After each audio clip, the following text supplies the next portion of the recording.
ശരിക്കും ആരുടെ ഫാനാണ്? മമ്മൂട്ടിയുടെ ആണോ മോഹൻലാലിൻ്റെ ആണോ?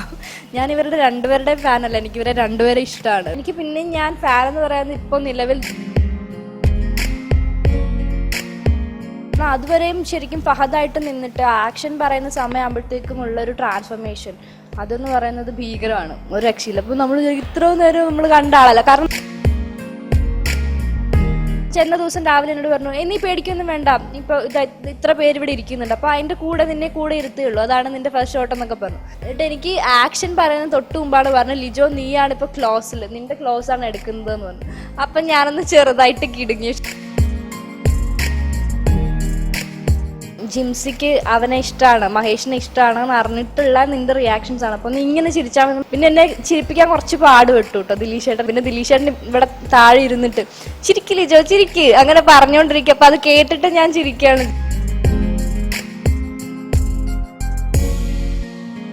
ശരിക്കും എനിക്ക് തോന്നുന്നു എന്നെ ചിരിപ്പിക്കാനാണ് അവിടെ. ഇപ്പോൾ ഏത് സെറ്റിലായാലും എന്നെ ചിരിപ്പിക്കാൻ പറഞ്ഞാൽ അതാണ് കുറച്ച് പാട്. എനിക്ക് ചിരിക്കാൻ കുറച്ച് പാടാണ്. കരയാൻ പറഞ്ഞാൽ കുറച്ചുകൂടി ഈസിയാണ്, പക്ഷെ ചിരിക്കാൻ പറഞ്ഞാൽ കുറച്ച് പാടാണ്. എനിക്കത് നാച്ചുറലായിട്ട് വന്നാലേ ചിരിക്കാൻ പറ്റുള്ളൂ, അല്ലെങ്കിൽ ഭയങ്കര ബോറായി.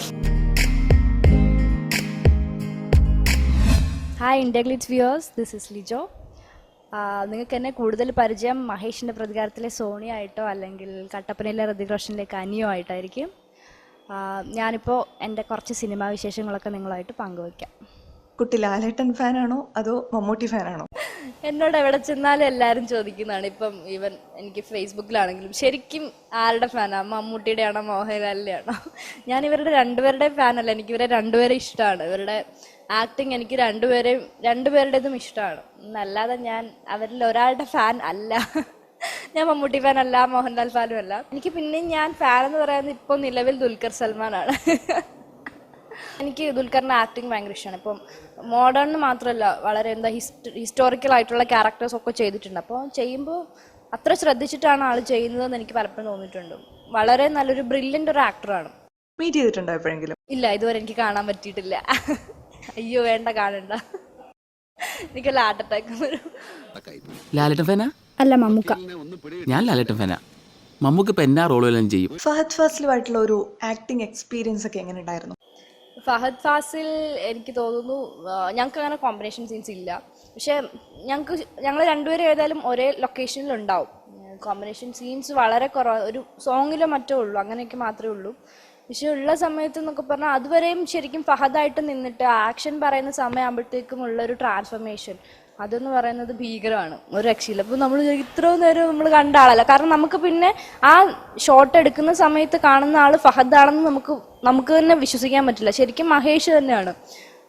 എന്നുവെച്ചാൽ സെക്കൻഡിലാണ് മാറുക ആള്. ഫഹദിൽ നിന്ന് മഹേഷിലേക്ക് എന്ന് പറഞ്ഞാൽ നമുക്കൊക്കെ ആണെങ്കിൽ നമുക്ക് കുറച്ച് സമയം എടുക്കും. ഓക്കെ, ഇപ്പം ഇതാണ് ചെയ്യുന്നത്, അപ്പം ഞാൻ ഇങ്ങനെ ചെയ്യണം എന്നൊക്കെ. പുള്ളി അങ്ങനെയല്ല, അതുവരെയും ഫുൾ കമ്പനിയുടെ കൂടെ എല്ലാവരോടും സംസാരിച്ചിരുന്നിട്ട് ഷോട്ട് റെഡി എന്ന് പറയുന്ന സമയത്ത് വന്ന് ആ സെക്കൻഡിൽ തന്നെ ക്യാരക്ടറായിട്ട് മാറുകയാണ്. അപ്പോൾ ശരിക്കും ഞാനെന്നല്ല, എനിക്കൊന്ന് അപർണയും ഞങ്ങൾ രണ്ടുപേരും ഇങ്ങനെ ശരിക്കും ഞങ്ങൾ അത്ഭുതപ്പെട്ടിരുന്നിട്ടുണ്ട് അങ്ങനെ.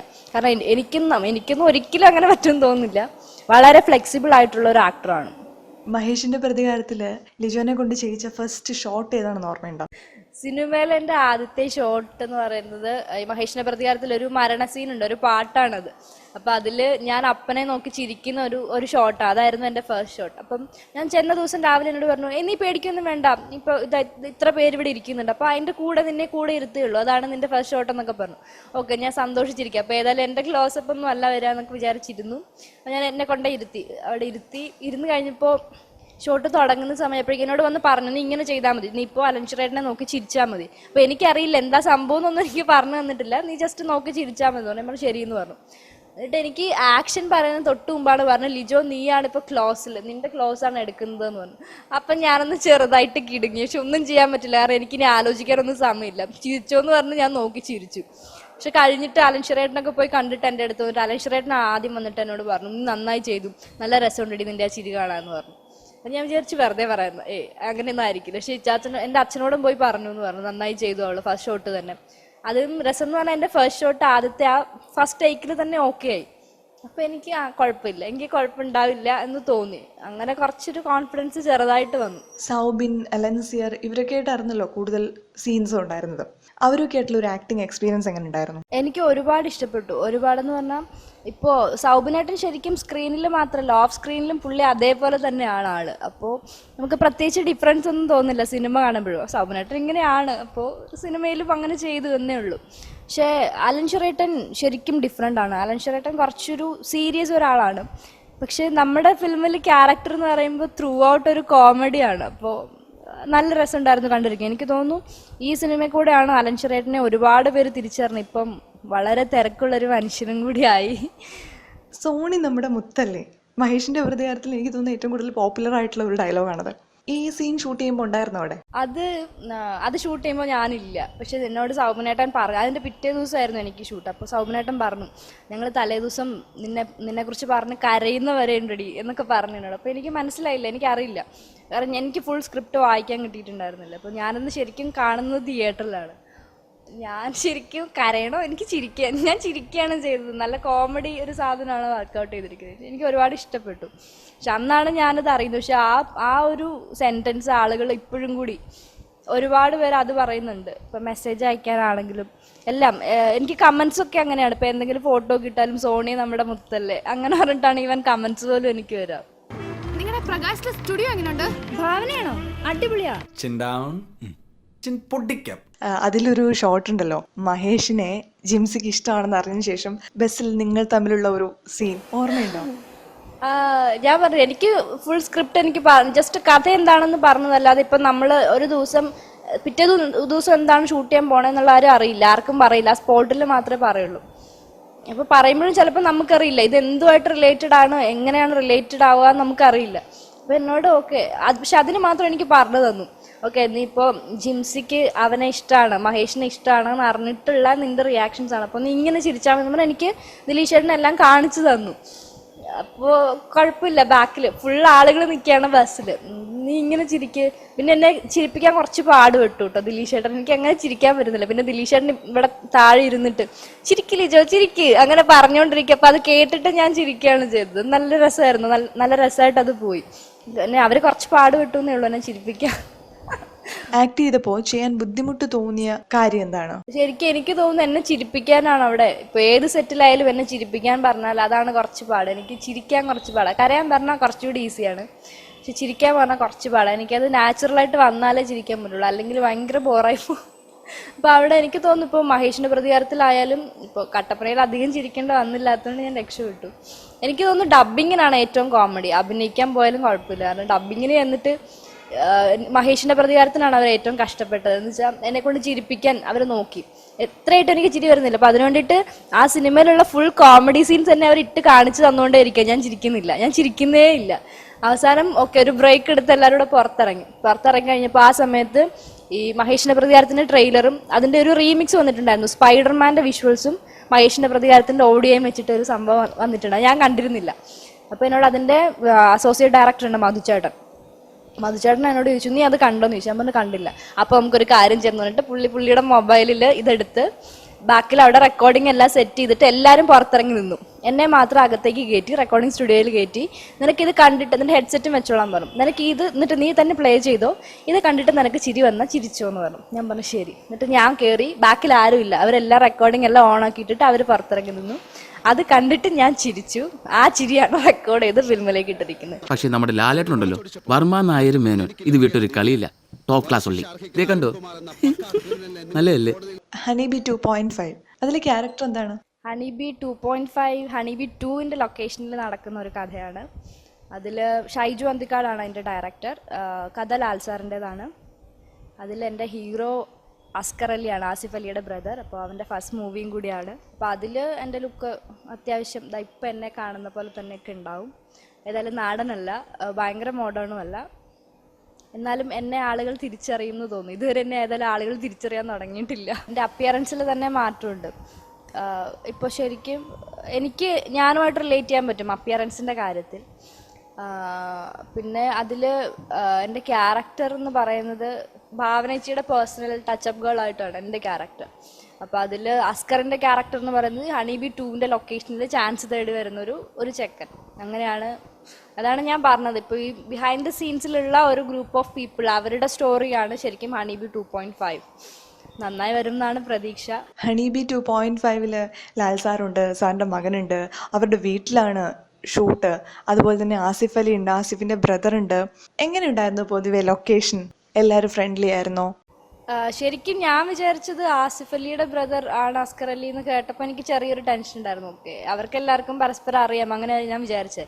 പക്ഷെ അസ്കർ ഫുൾ ടൈം ഞങ്ങളുടെ ക്രൂവിൻ്റെ കൂടെ തന്നെയായിരുന്നു, അല്ല ആസിഫ് അലിയുടെ കൂടെ അങ്ങനെയില്ല. പിന്നെ കുറച്ച് കഴിയുമ്പോൾ ഞങ്ങൾക്ക് തന്നെ ഡൗട്ടായി ഇവൻ ആസിഫ് അലിയുടെ ബ്രദർ തന്നെയാണ്. കാരണം അവർ തമ്മിൽ സംസാരം പോലും വളരെ കുറവാണ് സെറ്റിൽ. ത്രൂ ഔട്ട് അവൻ ഞങ്ങളുടെ കൂടെ തന്നെയായിരുന്നു ഉണ്ടാവുക അസ്കർ. അപ്പോൾ അവനും ശരിക്കും ബിഹേവ് ചെയ്തത്, അതിപ്പോൾ ശരിക്കും അവന് ടെൻഷനായിട്ടാണ് എന്താണെന്ന് അറിയില്ല, ശരിക്കും ഒരു ന്യൂ കമ്മർ അങ്ങനെ തന്നെയായിരുന്നു അവൻ.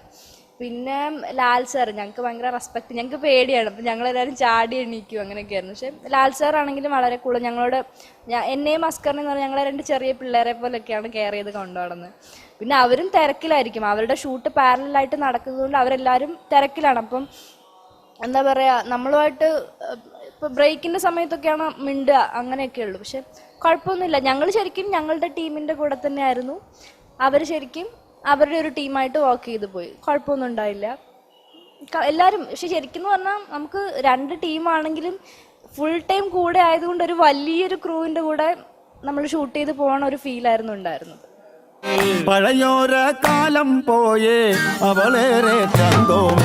എങ്ങനെയാണ് കട്ടപ്പനയിലേക്ക് എത്തിപ്പെട്ടത്?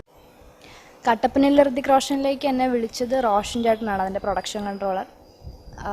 അപ്പോൾ റോഷൻ ചേട്ടനാണ് എന്നോട് പറഞ്ഞത് ഇത് നാദിർഷയുടെ മൂവിയാണ്. അപ്പോൾ റോഷൻ ചേട്ടൻ തന്നെയാണ് എന്നോട് കഥയും പറഞ്ഞത്. അപ്പോൾ നിനക്ക് എന്തെങ്കിലും ക്ലാരിഫിക്കേഷൻ വേണമെങ്കിൽ സ്ക്രിപ്റ്റ് റൈറ്റേഴ്സ് 2 പേരും അടുത്തുണ്ട്, ബിബിൻ ചേട്ടനും വിഷ്ണു ചേട്ടനും, ചോദിച്ചോളാൻ പറഞ്ഞു. ഞാൻ പറഞ്ഞു ഇല്ല, ഓക്കെ കുഴപ്പമില്ല, ഞാൻ ചെയ്യാമെന്ന് പറഞ്ഞു. അപ്പോൾ ഞാൻ ചെന്നൈയിലായിരുന്നു, അത് കഴിഞ്ഞ് നാട്ടിൽ വന്നു, നാദിർഷയ്ക്ക് വന്ന് കണ്ടു. അപ്പോൾ നമുക്ക് ഏതായാലും ഇത് ചെയ്യണം എന്ന് പറഞ്ഞു. അങ്ങനെ അതിൽ ഒരു ഭാഗമായി. നാദിർഷ നേരത്തെ പരിചയം ഉണ്ടായിരുന്നോ? നാദിർഷയ്ക്ക് ഞാൻ നേരിട്ട് കാണുന്നത് തന്നെ ഇപ്പോൾ ഫിലിം നമുക്ക് ചെയ്യാമെന്ന് ഏകദേശം തീരുമാനമായി കഴിഞ്ഞിട്ടാണ് ഞാൻ നാദിർഷയ്ക്ക് പോയി കാണുന്നത്. അപ്പോൾ എന്നോട് നാദിർഷയ്ക്ക് പറഞ്ഞൊരു കാര്യം, ലിജോ പുതിയ ആളായതുകൊണ്ട് പറയാം, ഒരു ടെൻഷനും ഇല്ലാതെ വേണം നീ വരാൻ, നമുക്ക് ചെയ്യാം, എന്താണെങ്കിലും നിനക്കിത് ചെയ്യാൻ പറ്റുമെന്ന് പറഞ്ഞു. ഓക്കെ, ഞാൻ ഓക്കെ ഒക്കെ പറഞ്ഞു പോയി. വന്ന് ആദ്യത്തെ 2-3 ദിവസം കൊണ്ട് തന്നെ മനസ്സിലായി ആളും ദിലീഷ് ചേട്ടനെ പോലെ കംഫർട്ടബിൾ ആണ് ആള്. അപ്പം ഒരാളെ കൊണ്ട് എങ്ങനെ എടുക്കണം എന്നുള്ള കാര്യം വളരെ നന്നായിട്ട് അറിയാം.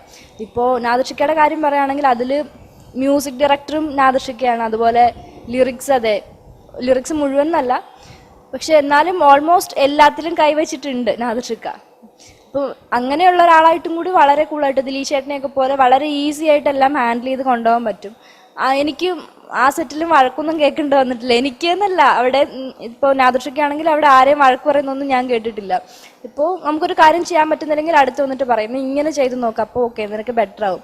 അപ്പോൾ എനിക്കതുപോലെ അതിൽ എന്താ പറയുക, ക്ലൈമാക്സിൽ ഈ വിഷ്ണു ചേട്ടനെ ഹഗ് ചെയ്യുന്നൊരു സീനുണ്ട്. അപ്പോൾ ഞാൻ കുറച്ചിങ്ങനെ ടെൻഷൻ അടിച്ച് നിൽക്കുക. അപ്പോൾ അത് കണ്ടിട്ട് മനസ്സിലായിട്ടാണോന്ന് എനിക്കറിയാം. എന്നോട് വന്നിട്ട് പറഞ്ഞു നീ നിൻ്റെ ഒരു ഫ്രണ്ടിനെ എങ്ങനെ ഹഗ് ചെയ്യും, അങ്ങനെ മാത്രം വിചാരിച്ചാൽ മതി എന്ന് പറഞ്ഞു. അങ്ങനെ അത്രയും വളരെ കൂളായിട്ട് നമുക്ക് വന്ന് പറഞ്ഞു തരുന്ന ഒരാളാണ് നാദിർഷയ്ക്ക. അതിൽ Vishnu new കമറാണ്, ലിജോയും new കമറാണ്.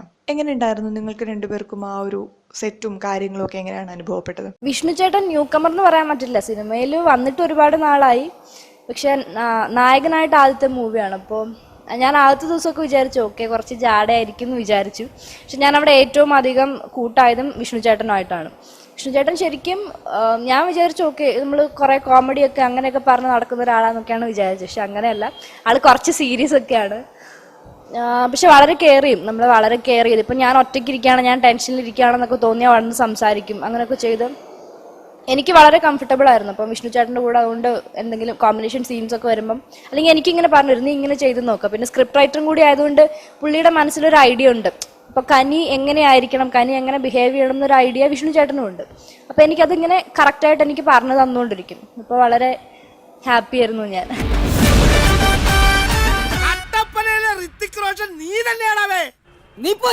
First movie കഴിഞ്ഞിട്ട് ഫിലിം ഇൻഡസ്ട്രിയിൽ നിന്ന് ആരൊക്കെയാണ് ലിജോയെ വിളിച്ച് അഭിനന്ദിച്ചത്? എന്നെ ഫിലിം ഇൻഡസ്ട്രിയിൽ നിന്ന് വിളിച്ചവർ കുറവാണ്. പിന്നെ എന്നെ ഏറ്റവും ആദ്യം വിളിച്ചത് ജയസൂര്യയാണ്. ഇപ്പം മഹേഷിൻ്റെ പ്രതികാരം കഴിഞ്ഞപ്പോഴും വിളിച്ചു, കട്ടപ്പനയിൽ ഋതിക് റോഷൻ കണ്ടിട്ടും വിളിച്ചു. അപ്പോൾ വിളിച്ചിട്ട് നീ തകർക്കുകയാണല്ലോ എന്നൊക്കെ പറഞ്ഞ് വിളിച്ചു രണ്ടാമത് വിളിച്ചപ്പോൾ. എന്നിട്ട് എന്നോട് പറഞ്ഞൊരു കാര്യം, നീ ചെയ്ത 2 ക്യാരക്ടേഴ്സും ഏകദേശം നാടൻ ഒരു ക്യാരക്ടറാണ്, ഒരേപോലൊക്കെ ഇരിക്കുക. അപ്പോൾ ഇനി നീ ടൈപ്പ് കാസ്റ്റ് ചെയ്യപ്പെടാതെ നോക്കണം, നീ ഒന്ന് ക്യാരക്ടർ മാറ്റി പിടിക്കാൻ നോക്കുക എന്നൊരു അഡ്വൈസ് തന്നു. പിന്നെ വിളിച്ചത് മധുപാൽ സാറാണ്. മധുപാൽ സാറും എൻ്റെ ക്യാരക്ടർ ഇഷ്ടപ്പെട്ടു, നീ നന്നായി ചെയ്തു എന്നൊക്കെ പറഞ്ഞു. പിന്നെ അങ്ങനെ ഇൻഡസ്ട്രിയിൽ നിന്ന് അങ്ങനെ വിളിച്ചില്ല. പിന്നെ മമ്മൂട്ടി എൻ്റെ ക്യാരക്ടർ ഇഷ്ടപ്പെട്ടു എന്ന് പറഞ്ഞു എന്ന് എൻ്റെ ഒരു ഫ്രണ്ട് ഒരു സാറുണ്ട്. അപ്പോൾ സാറുമായിട്ട് നല്ല ക്ലോസ്. സാർ ഒരു സ്ക്രിപ്റ്റ് റൈറ്ററാണ്. അപ്പോൾ സാർ എനിക്കിങ്ങനെ മെസ്സേജ് ചെയ്തിരുന്നു. അപ്പോൾ മമ്മൂട്ടി അയച്ച റിപ്ലൈ എനിക്ക് സ്ക്രീൻഷോട്ട് എടുത്ത് അയച്ചു തന്നിരുന്നു. മഹേഷിന്റെ പ്രതികാരം ഇറങ്ങിയപ്പോൾ ഫസ്റ്റ് ഡേ തന്നെ പോയി കണ്ടായിരുന്നോ? അപ്പോൾ ഞാൻ ഫിലിം കണ്ടില്ല. ഞാൻ ഫിലിം കാണാൻ ലേറ്റ് ആയി. തന്നെയല്ല, ഈ ക്യാരക്ടർ ചെയ്യുമ്പോഴൊന്നും ആളുകൾ ഇത്രയും എൻ്റെ ക്യാരക്ടറിനെ ഇത്രയും സ്വീകരിക്കുമെന്ന് എനിക്കറിയില്ല. കാരണം ചെറിയൊരു റോളാണ്. പക്ഷേ എനിക്ക് ശരിക്കും ആദ്യം എന്നെ തിരിച്ചറിയുന്നു എൻ്റെ ഹോസ്റ്റലിലുള്ള കുറച്ച് കുട്ടികളുണ്ട്. അപ്പോൾ ഒരു ദിവസം എൻ്റെ സെയിം വിങ്ങിലുള്ള കുറേ കുട്ടികൾ. അപ്പോൾ അവർ വന്നിട്ട് ചേച്ചിയാണോ മഹേഷിൻ്റെ പ്രതികാരത്തിലുള്ളതെന്ന് ചോദിച്ചു. ഞാൻ പറഞ്ഞു അല്ലല്ലോ, ഞാനല്ല എന്ന് പറഞ്ഞു. അപ്പോൾ പറഞ്ഞു ഓക്കെ സോറി ചേച്ചി, ഞങ്ങൾ നാട്ടിൽ പോയപ്പോൾ ഫിലിം കണ്ടു, അപ്പോൾ ചേച്ചിയെ പോലെ തന്നെ ഉണ്ടെന്ന് പറഞ്ഞു. ഞാൻ പറഞ്ഞു ഞാനല്ല എന്ന് പറഞ്ഞിട്ട് തിരിച്ചു വിട്ടു. പിന്നെ അവിടെ മെസ്സിൽ ഭക്ഷണം കഴിക്കാൻ പോകുമ്പോഴൊക്കെ ആരെങ്കിലുമൊക്കെ നോക്കും, ഇങ്ങനെ അന്തം വിട്ടിങ്ങനെ നോക്കും. അപ്പോൾ എനിക്ക് മനസ്സിലായി, ആളുകൾക്ക് മനസ്സിലാവുന്നുണ്ട്. അപ്പോൾ എനിക്ക് ചെറിയ പേടിയാണ്. ഞാൻ പിന്നെ മൈൻഡ് ചെയ്യില്ല, നമ്മൾ വേഗം തിരിച്ചു പോരും, അങ്ങനെയുള്ളൂ. പിന്നെ എനിക്ക് തോന്നുന്നു ഞാനൊരു 2 മാസമൊക്കെ കഴിഞ്ഞിട്ടാണ് തിരിച്ച് നാട്ടിലേക്ക് വന്നത്. അപ്പോഴും പക്ഷെ ഇവിടെ എന്ന് പറഞ്ഞാൽ എന്നെ ആരും തിരിച്ചറിയുന്നില്ല, നേരിൽ കണ്ടിട്ട് എന്നെ തിരിച്ചറിയുന്നില്ല. പക്ഷെ എനിക്ക് മെസ്സേജസ് ഒരുപാട് വരുന്നുണ്ട്. ഇപ്പം ഇപ്പോഴും കൂടി എന്നെ എല്ലാവരും സോണിയ എന്ന് വിളിച്ചിട്ടാണ് എനിക്ക് മെസ്സേജ് വരുന്നത്. അല്ലെ കനി എന്ന് പറഞ്ഞിട്ടല്ല, കനി കുറവാണ്, സോണിയ, ലിജോ എന്ന് ആരും വിളിക്കാറില്ല, സോണിയ എന്ന് പറഞ്ഞിട്ടാണ് മെസ്സേജ്. അപ്പോൾ എനിക്ക് ഒരുപാട് സന്തോഷമുണ്ട്. കാരണം ഞാൻ ഒരിക്കലും പ്രതീക്ഷിച്ചില്ല ഇങ്ങനെ ഒരു ക്യാരക്ടർ ആളുകൾ സ്വീകരിക്കും. അതുപോലെ കനി എല്ലാവർക്കും ഇഷ്ടപ്പെട്ടു എന്ന് പറഞ്ഞപ്പോൾ സന്തോഷം, അത്രേ ഉള്ളൂ. പക്ഷെ നേരിൽ കണ്ടിട്ട് അങ്ങനെ എന്നെ തിരിച്ചറിയുന്നവർ വളരെ കുറവാണ്. ചിലർ മാത്രം റോഡിലൊക്കെ വന്നിട്ട് മഹേഷിൻ്റെ പ്രതികാരത്തിലുള്ള കുട്ടിയല്ലേ അങ്ങനെ ചോദിക്കും, അത്രേ ഉള്ളൂ. ഫിലിമിൽ ചാൻസ് കിട്ടിയെന്ന് അറിഞ്ഞപ്പോൾ ഫാമിലിയുടെ റിയാക്ഷൻ എന്തായിരുന്നു? എനിക്ക് ശരിക്കും സിനിമ ഇതുപോലെ ഓഡീഷൻ ഉണ്ട് എന്ന് പറഞ്ഞിട്ട് ഞാൻ വീട്ടിലേക്ക് വിളിക്കുന്ന അപ്പോഴാണ്. ഞാനിങ്ങനെ ഫോട്ടോ അയച്ചു എന്നൊന്നും പറഞ്ഞിരുന്നില്ല. അപ്പോൾ വീട്ടിൽ ആദ്യം വിളിച്ചിട്ട് ഇങ്ങനെ ഒരു ഓഡീഷന് വിളിച്ചു എന്ന് പറഞ്ഞപ്പോൾ എനിക്ക് വഴക്കായിരുന്നു, നല്ലോണം അമ്മ വഴക്ക് പറഞ്ഞു.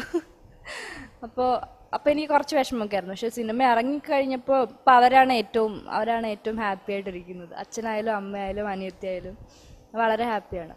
സോണിയെ പോലെ എപ്പോഴെങ്കിലും ക്ലാസ് ഒക്കെ കട്ട് ചെയ്ത് തിയേറ്ററിൽ പോയപ്പോൾ പിടിക്കപ്പെട്ടിട്ടുണ്ടോ?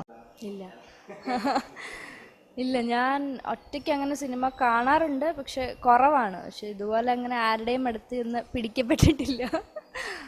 അത് ശരിക്കും ഫിലിമിൽ മാത്രം.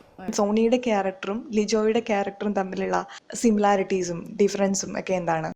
എനിക്ക് തോന്നുന്നു സോണിയ അതിൽ അത്യാവശ്യം ബോൾഡാണ്. കാരണം കട്ടപ്പനയിലുള്ളൊരു പെൺകുട്ടി ഏതായാലും ഒറ്റയ്ക്കൊക്കെ സിനിമ കാണാൻ പോകണം എന്നൊക്കെ ഉണ്ടെങ്കിൽ അത്യാവശ്യം ബോൾഡാണ്. ഞാനും അത്യാവശ്യം ബോൾഡാണ്. പിന്നെ എനിക്ക് തോന്നുന്നു ഞങ്ങളുടെ ഡ്രസ്സിങ്ങിലൊക്കെ ഡിഫറൻസ് ഉണ്ട്, വേറെ ഇല്ല. ഏകദേശം അതുപോലൊക്കെ തന്നെയാണ് ഞാൻ. എപ്പോഴെങ്കിലും മനസ്സിൽ സ്വപ്നം കണ്ടിട്ടുണ്ടോ ഇങ്ങനെ ഒരു ബിഗ് സ്ക്രീനിലൊക്കെ എത്തിപ്പെടുമെന്ന്? ഫിലിം എന്നൊരു ഡ്രീമേ എനിക്കുണ്ടായിരുന്നില്ല.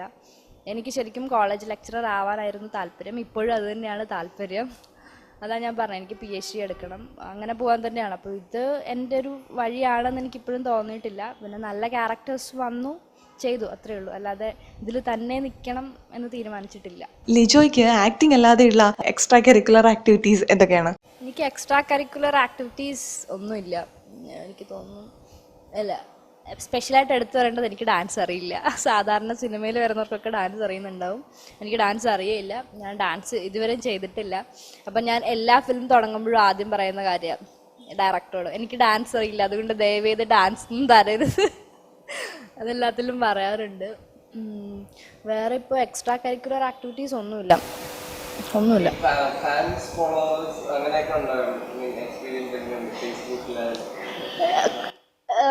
ഇടയ്ക്കും ഒക്കെ നമുക്ക് നല്ല രസമുണ്ടാവും, അവർ അയക്കുന്ന മെസ്സേജസ് ഒക്കെ വായിക്കുമ്പോൾ സന്തോഷമാവും. പക്ഷെ ചില സമയത്ത് ഡീആക്ടിവേറ്റ് ചെയ്താലോ എന്നൊക്കെ ആലോചിക്കും. കാരണം ചിലർക്കുണ്ട് നമ്മൾ റിപ്ലൈ ചെയ്തില്ലെങ്കിൽ ഭയങ്കര മോശമായിട്ടൊക്കെ നമുക്ക് റിപ്ലൈ ചെയ്യും, അവർ തിരിച്ച് മെസ്സേജ് ആക്കി വെക്കുക ചെയ്യും. അപ്പോൾ നമുക്ക് വിഷമം. കാരണം എല്ലാവർക്കും ഇരുന്ന് മെസ്സേജ് റിപ്ലൈ ചെയ്യാന്ന് പറഞ്ഞാൽ കുറച്ച് ബുദ്ധിമുട്ടാണ്. പക്ഷെ എന്നാലും ഹാപ്പിയാണ്. ഇപ്പോൾ ഞാനൊരു പേജ് സ്റ്റാർട്ട് ചെയ്തിട്ടുണ്ടായിരുന്നു, അപ്പോൾ അത് ഒരു 20,000 ആയിപ്പോൾ ലൈക്ക്. അപ്പോൾ സന്തോഷമുണ്ട്, എത്ര പേര് നമ്മളെ സപ്പോർട്ട് ചെയ്യാനുണ്ട് എന്ന് കാണുമ്പോൾ. പ്രേക്ഷകരോട് എന്താണ് പറയാനുള്ളത്? പ്രേക്ഷകരോട് പറയാൻ, ഇപ്പോൾ ഞാൻ എൻ്റെ 2 സിനിമ കഴിഞ്ഞു. അപ്പോൾ 2 ക്യാരക്ടേഴ്സിനെയും എല്ലാവർക്കും ഇഷ്ടപ്പെട്ടു, അതിൻ്റെ റെസ്പോൺസൊക്കെ എനിക്ക് കിട്ടുന്നുണ്ട്. അപ്പോൾ ഇനിയും ഞാൻ ചെയ്യുന്ന മൂവീസ് എത്ര എണ്ണം ചെയ്യും എന്ന് എനിക്കറിയില്ല. അപ്പോൾ ചെയ്യുന്ന മൂവീസൊക്കെ കണ്ട് സപ്പോർട്ട് ചെയ്യണം, നിങ്ങളുടെ അനുഗ്രഹം ഉണ്ടാവണം. ബൈ.